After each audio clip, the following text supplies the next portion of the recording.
Vika sat on the edge of the bed, staring out the window at the sunset. She had always loved this time of day, quiet, peaceful, as if the world was preparing for a new beginning. But today the sunset seemed to slow to her, as if it was dragging along all her unresolved thoughts and unanswered questions. In her hands was a phone with a single message that had shattered her inner world. "I am sorry, but Ivy found someone else." Those words from Maxim, her husband of 7 years, hit like a blow. He hadn't given her any explanations or chance to discuss what had happened. He had simply ended it. Vika felt deceived, devalued, and betrayed. The days passed in a fog. She tried to maintain the appearance of a normal life, but inside, a storm raged. Her thoughts of how he had betrayed their relationship wouldn't leave her alone. Revenge seemed like the only way to restore her lost self-esteem and regain her balance. And at some point, she decided she would do it. One evening, as she was getting ready to go out for dinner with her friends,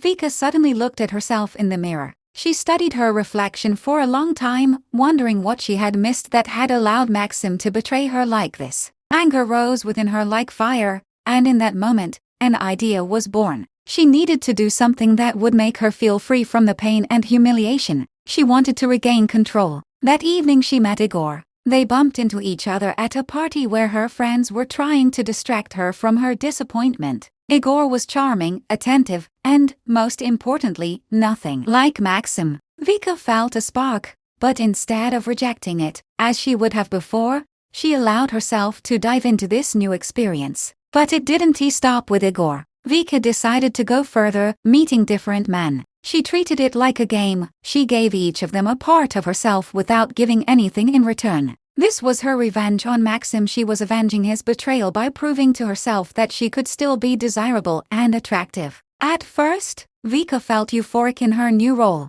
It seemed to her that she was now in control, and that each man was a tool for her revenge on Maxim. But with each new encounter, she felt not liberation, but a deeper descent into emptiness. No amount of external validation of her attractiveness could fill the emotional void left by the betrayal. A few months later, Vika suddenly realized that she hadn't become any happier. Revenge, which at first seemed like such a sweet solution, hadn't brought relief. Each man she let into her life was merely a temporary patch for the emptiness, but couldn't replace what she had lost. She realized that her pain was deeper than she had thought. It wasn't just about Maxim's betrayal. Her wounds ran further, touching on her own self-perception, her fears, and vulnerabilities that she had hidden even from herself. By avenging him in this way, she had only distanced herself from her own healing. One evening, after returning home from yet another meaningless encounter, Vika stopped in front of that same mirror.